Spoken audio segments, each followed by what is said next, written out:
এখানে ছষষ্ঠী বলে একটা জিনিস হয়, সেটাই আমি নিয়মটা ঠিক জানতাম না, এটা আমাকে আমার দিদুন ফোন করে বলেছে। আর এর পরের ভিডিওটায় তোমাদেরকে রিভিল করব ছেলে হয়েছে না মেয়ে, তারপর আবার রিভিল করব যে কী নাম দেবো। আর 2-3টে নাম ভেবে রেখেছি আমি, এই নামগুলো আমি তোমাদেরকে এক এক করে বলবো, কমেন্ট করে জানাবো যে কোন নামটা বেশি ভালো।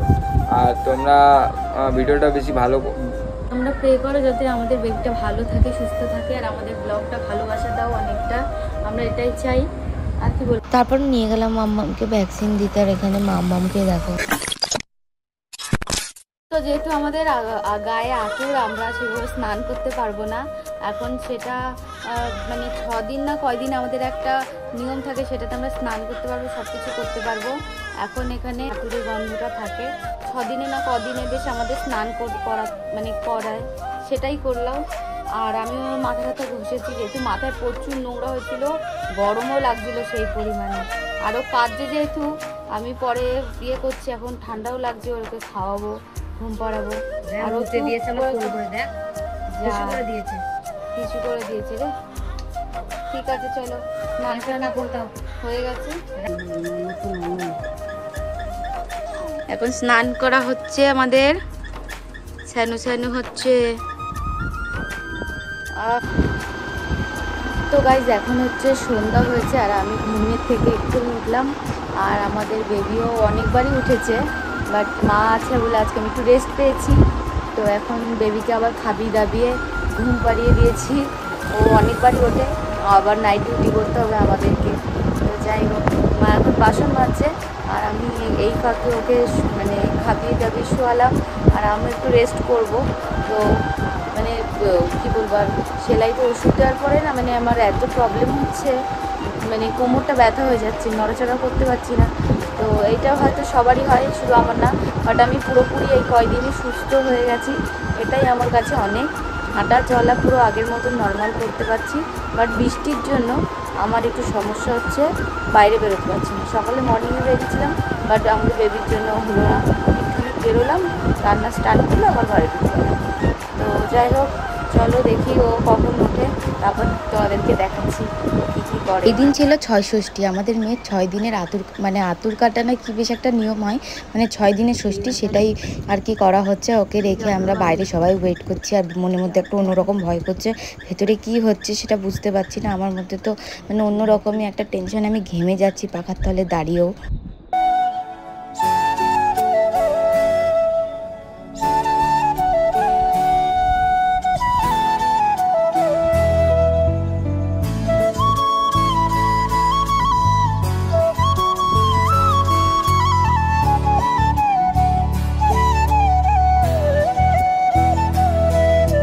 তারপরে আমার ভাইয়ের সাথে বেঁধে গেল ঝগড়া, যেটা আর কি হয় ভাই বোনের মধ্যে ছোটোখাটো ঝগড়া, ওরকমটা আমার সাথেই লেগে গেছিলো আমার ভাইয়ের।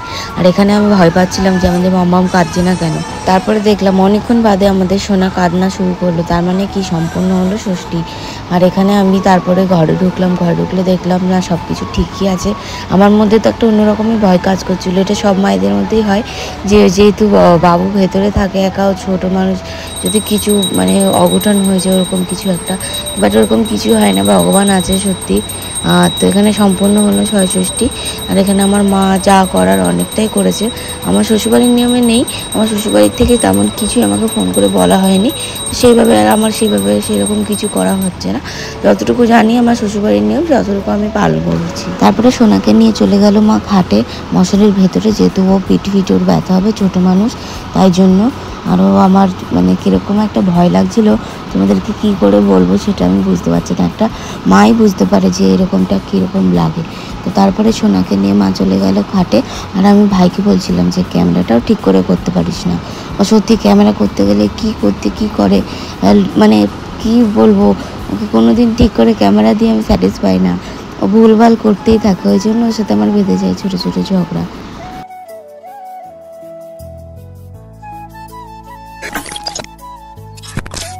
এটা তার অনেক দিন পরের ভিডিও, কারণ আমার হচ্ছে ভিডিও করার মতন সেরকম টাইম পাইনি, যেহেতু মনা রাত্রিরে জাগে আর দিনে ঘুমায়, আর আমারও ওর সাথে সাথে নাইট ডিউটি দিতে হয়। আর ও যে নার্সিংহোমে হয়েছিল, ওকে টিকাটা দেওয়া হয়নি, তাই হেলথ থেকে ডেকেছিল টিকা দেওয়ার জন্য, আর সেখানেই গেছিলাম হেলথে। তো ওখানে ওকে ডক্টর চেক আপ করার পরে ওকে নিয়ে গেলাম আমি হেলথে, যেখানে ওকে টিকা দেওয়া হবে। আর সত্যি কথা বলতে আমাদের মনা এত স্ট্রং, যে কি বলবো, মানে ওখানে আমার ভয় লেগে যাচ্ছে, বাট আমাদের মনে একটুও কাঁদেনি। পরে কেঁদেছে, তখন বুঝতে পারিনি ব্যথা। বাট শুভ শুভ বলতে হয়, কারণ যা হয় ভগবান ভালোর জন্যই করে। তো আমিও মনে করি সেটা ভালোর জন্য হয়েছিল সেই টাইমটুকু। তো এখানে ওর বাবা লুকিয়ে লুকিয়ে ভিডিও করছিল, যেহেতু হেলথে ভিডিও করতে দেয় না। কম বেশি আমি এখানে যতটুকু পেরেছি তোমাদের সাথে ক্লিপ শেয়ার করেছি। আমার ভাই আমার সাথে ছিল, ও ক্যামেরা করে দিয়েছে। তো তারপরে আমরা চলে গেছিলাম ওদের বাড়িতে। তার আগে এখানে হেলথে বসেছিলাম, আমার আধার কার্ডটা জেরক্স করানোর ছিল, জেরক্স করে সেখানে জমা দিতে হবে, তাই জন্য এখানে বসেছিলাম আমি আধার কার্ডের জন্য। তো তারপরে এখানে দেখো মামা ছাতা ধরেছে আর পাপার কোলে কি সুন্দর করে যাচ্ছে আমাদের সোনা। আমি সোনা, মনা, পুচকু, যখন যা পারি যেটা পারি সেই নাম ধরে। তারপরে এখানে ওকে দেখার জন্য ছোট ছোট আরো সদস্য চলে এসছে। আর এই যে ওর দাদা তো ওকে দেখে ভয় পাচ্ছে। আর আমি এখানে সবাইকে জিজ্ঞেস করছি আমাদের বেবি কেমন হয়েছে। সবার মুখের রিয়াকশন দেখে তো বুঝতেই পারছো ওরা কতটা খুশি আমাদের বেবিকে দেখে। তো গাইজ আজকে আমার বাবুর প্রথম ভ্যাকসিন ছিল, যেটা আমাদের বাড়ির কাছাকাছি একটা হেলথ ডিপার্টমেন্ট হচ্ছে, সেখানটায় ওর মেডিসিন, ওষুধ মানে ইঞ্জেকশন যা লাগে এখান থেকেই ও বেসিক্যালি দেখায়। তো যেটাকে বলে পোলিও কার্ডটা, তো পোলিও ডিপার্টমেন্ট যেটাকে বলে, এখন হেলথ ডিপার্টমেন্ট বলে। আগে বলতো পোলিও ডিপার্টমেন্ট, এখন সেটাকে হেলথ ডিপার্টমেন্ট বলা হয়। তো সেখানটায় দিয়া এসেছিলো, কারণ আমি একটা কাগজ জমা দিতে গেছিলাম। তো ওইখানকার একটা ম্যাম বললো যে আজকে তো ইঞ্জেকশন দিতে হবে, কারণ একটা ইঞ্জেকশন ওর নার্সিংহোম থেকে দেয়নি, মানে হসপিটাল হলে দিয়ে দেয়, নার্সিংহোম থেকে এটা দেয় না। তো সেটা আমরা জানতাম না। তো আমরা কাগজপত্র দেখাতে গেছি, তো দেখলো, কাগজপত্র দেখে ওরা ইঞ্জেকশন দিল। আর এতটা স্ট্রং যে একটুও কাঁদিনি। হ্যাঁ হ্যাঁ হ্যাঁ। তো যাই হোক, তো ও একদম কাঁদিনি, একদম স্ট্রং, ও খুবই স্ট্রং। দুখানা ভ্যাকসিন একদিনে। ওইখানে ওর থেকে বড় বড় বাচ্চা কাচ্চারা ছিল 7 মাস 8 মাস বছর খানিকের, তাদেরকে ইঞ্জেকশন দেওয়ার পর ওরা কী কান্নাকাটি করছে, বাট একটুও কাঁদিনি। যে ইঞ্জেকশন দিয়েছে সেও বলছে যে তোমাদের বেবিটা খুব স্ট্রং, এখনও কাদাকাদি করিনি, এখনও একটুখানি জাস্ট ঘুম ভেঙে গেছে, ঘুমাচ্ছিল ইঞ্জেকশন দেওয়ার টাইমে, বাস ঘুম ভেঙে গেছে, ঘুম দিয়ে উঠে এরকম দেখলো আবার ঘুমিয়ে পড়লো। পোলিও দিয়েছে মুখে, পোলিও দেওয়ার পরে একটু টেস্ট একটু অন্যরকম লাগছিল বলে মুখটা একটু কেমন করছিল। ওই তো ওই ছোটবেলায় গেছিলাম, কেমন খেতে যেন চোখের তেল বলতে সবাই, কেমন একটা মনে নেই, সেই একটা নোনতা একটু ভাব আছে, ওই আমি এটুকু জানি নুন জল। যাই হোক, তো অনেক কি করছে এখন, ঘুমাচ্ছে।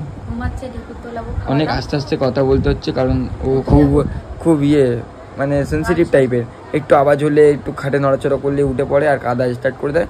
তারপর কেঁদে ফেললে যখন ওর মা আমাকে উল্টাপাল্টা বলে যে এখন কাঁদছে, এখন আর কখন ঘুমাবে ঠিক নেই, 1 ঘন্টা আধা ঘন্টা রেস্ট এখন রেস্ট হয়ে যায় দিয়ার। তো রাত্রির নাইট ডিউটি করে দিয়ে এখন বাজে 3টে, আর সারাদিন রাত জেগে থাকে, কোনো ইয়েই নেই, 1টা-2টো অবধি, 1টা থেকে 7টা অবধি জেগে থাকে, কারণ ঘুমায় না। তো আমার মতন রাত জাগা লোক, রাত্রে করে জাগে আর দিনের বেলা সকালবেলায় ঘুমায়। দেখো এখন ঘুমাচ্ছে, দেখো কোনো ব্যাপারই না, ঘুমিয়ে পড়েছে। বাহ, ঘুমিয়ে থাকো। আর আমরা একটু ব্লগটা কন্টিনিউ করছি, আর ব্লগটা বেশি বড় করে করতে পারছি না, কারণ সময় পাচ্ছি না। দিয়া হচ্ছে যেহেতু C-সেকশন হয়েছে ওর, তো অনেক প্রবলেম হচ্ছে ওর ওঠা বসা করতে, আর আমি কাজে বাজে ব্যস্ত থাকছি, তাই জন্য একটু আমার সময় হচ্ছে না, ওরও সময় হচ্ছে না। তো একটুখানি রিকভারটা হয়ে যাক, আর 10-5 দিন 20 দিন 1 মাস মোটামুটি হয়ে যাক, দেন তারপরে কন্টিনিউ ভিডিও দেবো। আর এর পরের ভিডিওটায় তোমাদেরকে রিভিল করব ছেলে হয়েছে না মেয়ে, দেন তারপর আবার রিভিল করব যে কি নাম দেবো। 2-3টে নাম ভেবে রেখেছি আমি, তো সেই নামগুলো আমি তোমাদেরকে এক এক করে বলবো, কমেন্ট করে জানাবো যে কোন নামটা বেশি ভালো। আর তোমরা ভিডিওটা বেশি ভালো, কি বলবো ভুলে গেছি, ব্লগ করা ভুলে গেছি। আর তোমরা প্রে করো যাতে আমাদের বেবিটা ভালো থাকে, সুস্থ থাকে, আর আমাদের ব্লগটা ভালোবাসা দাও অনেকটা, আমরা এটাই চাই। আর কি বলবো, বেশি জোরে আমি কথা বলতে পারছি না, আমার সোনা উঠে যাবে। ঠিক আছে গাইস, পরেরটা ও বাড়ি গিয়ে বলবে। হেলথ থেকে বাড়ি আসার পরে আমি আর ভিডিও বানাইনি, তার কারণ হচ্ছে আমি অনেক ক্লান্ত হয়ে গেছিলাম, আর মনাকে নিয়ে আমি একা, যেহেতু বুঝতেই পারছো সিচুয়েশনটা, তো সেই জন্য আমি আর মানে ভিডিও বানাইনি। এখন মনা হচ্ছে ঘুমিয়ে পড়েছে, এখন ওই যে ওখানে ঘুমাচ্ছে, আর আমি এখন একটু চা ফা খেয়েছি, মা এসেছে, মা এখন রান্না করছে। আর আমি বলেছিলাম মাকে যে রুই মাছের ঝোল খাবো আমি একটু, তাই মা একটু আদা জিরে বাটা দিয়ে একটু হালকা পাতলা ঝোল করছে, যেহেতু এই টাইমে একটু মাছ টাছ খাওয়া দরকার। আমি খেতে পারছি না, বাট একটু একটু করে খাওয়ার চেষ্টা করছি, নাহলে আমি এই আতুরের মধ্যে যদি সব রকম না খাই, তাহলে তোমরা জানো অনেকেই যে এরপরে আমি আর কিছুই খেতে পারবো না। আর বাবুর যেহেতু ব্রেস্ট ফিডিং করে, তো ওটাও ও ভালো পাবে না। এখন মা রান্না করছে এখানে, আমার মোটা ভাই মা এখানে মাছ ভাজছে, গন্ধটা ভালো বেরিয়েছে মাছের। মাছের ইয়ে দিয়ে খাই, কি বলে মা ওইটা, কিন্তু খেতে পারবো না। মাছ ভাজা আর ওই যে লঙ্কা ভাজা তেল দিয়ে, কিন্তু মাছ তো খাওয়াই যাবে না বলো। মাছ ভাজছে এখানে, কত বড় পিস বাবা মাছের। এই যে মাছ, লোভ দিলে কিন্তু আমার পেট ফুলবে, লোভ দিও না ভাই। তো এখন রান্নাবান্না এদিকে হচ্ছে, আর মনে মনে উঠেই গেছে। তো যাই হোক, চলো এরপরে কি হচ্ছে না হচ্ছে সবটা দেখাবো। আর ফুল ভিডিওটা দেখে লাইক, কমেন্ট, শেয়ার, সাবস্ক্রাইব করতে ভুলবে না। আর কেমন লেগেছে অবশ্যই লাস্টে কমেন্টে জানিও।